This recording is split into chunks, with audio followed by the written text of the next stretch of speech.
Assalamualaikum warahmatullahi wabarakatuh. Hari ini kita materinya adalah komunikasi data, di mana komunikasi data di era zaman yang seperti ini merupakan sesuatu yang paling penting, karena semua individu manusia memberikan informasi dan semua manusia juga membutuhkan informasi dari luar yang cepat dan tepat waktu. Itulah dari zaman ke zaman, maka untuk komunikasi data selalu up to date, selalu ada yang terbaru untuk memungkinkan orang berada pada lokasi geografis yang berbeda dapat berkomunikasi data ataupun suara.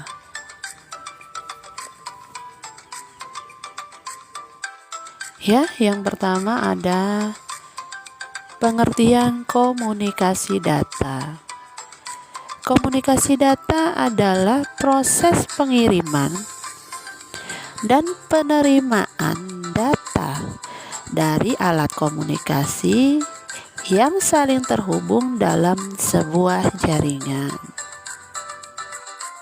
Oke, materi selanjutnya ada komponen komunikasi data. Yang pertama ada penerima, yaitu perangkat yang menerima data. Contohnya apa? Contohnya komputer yang sering biasa kita pakai, handphone. Nah, handphone kita itu sering menerima data berupa gambar, suara, dokumen, dan lain-lain. Yang kedua, ada pengirim, yaitu perangkat yang mengirim data. Di sini bisa dari komputer, bisa dari laptop, bisa dari handphone, dan lain-lain. Lalu ada nomor 3 itu pesan, yaitu informasi yang dipindahkan dari si pengirim ke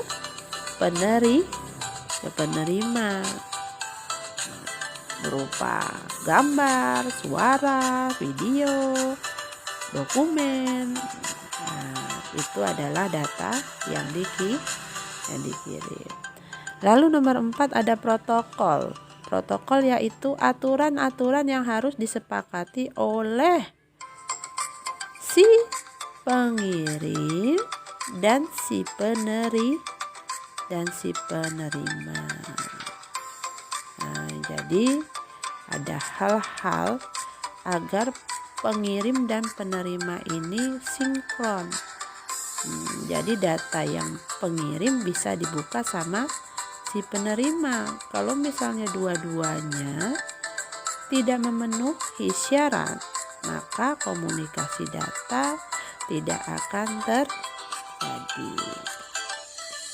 Lalu yang kelima ada media pengiriman, yaitu saluran yang digunakan untuk mengirimkan data. Contohnya kabel, terus gelombang magnetik, paket data, sinyal wifi, dan sebagainya.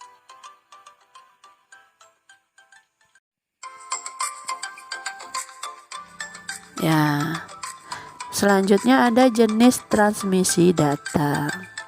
Yang pertama, transmisi data satu arah atau yang biasa disebut dengan simplex.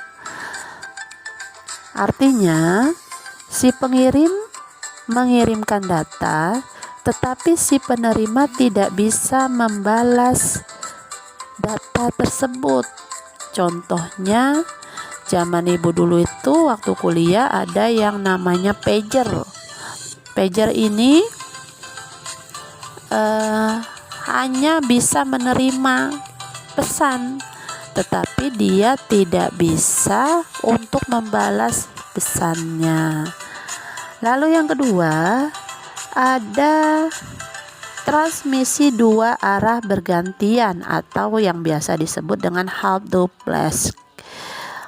Dua arah bergantian ini kalau bisa diberi contoh itu seperti HT, HT-nya Pak Satpam itu ya.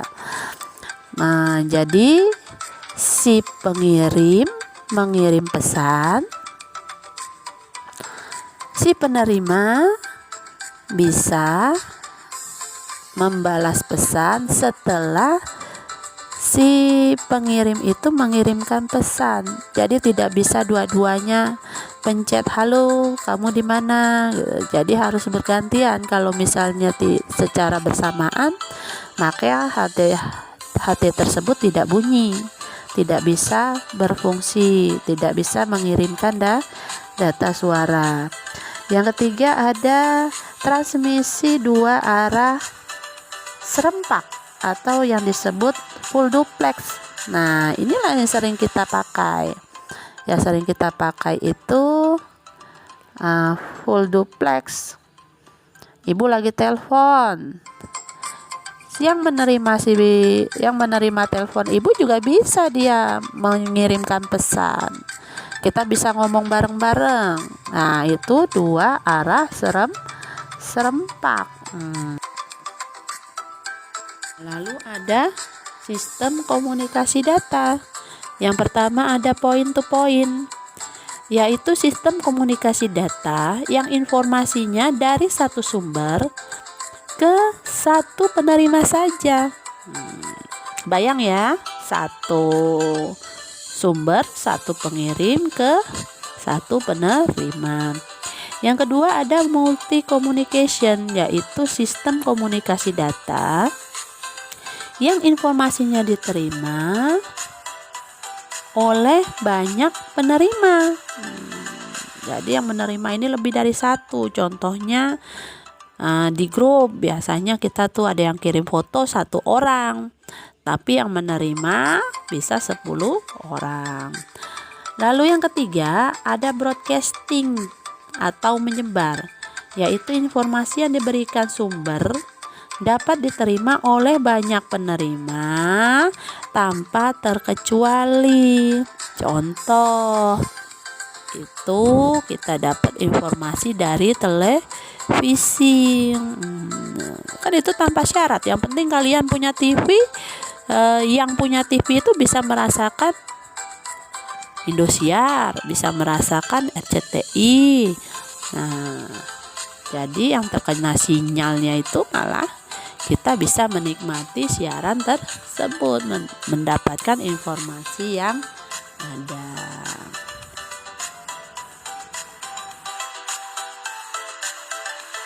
Oke, cukup sekian dulu untuk hari ini. Ibu beri tugas untuk hari ini ada 2 nomor. Kalian baca, kalian analisa, kalian tulis yang penting, lalu kerjakan tugas ibu. Berhubung banyak yang tinggal punyanya paket chatting ya, maka silahkan dikirimkan ke WA ibu via Japri atau Messenger. Jangan lupa dikasih nama dan kelas, nama asli dan kelasnya. Terima kasih, Ibu akhiri. Assalamualaikum warahmatullahi wabarakatuh.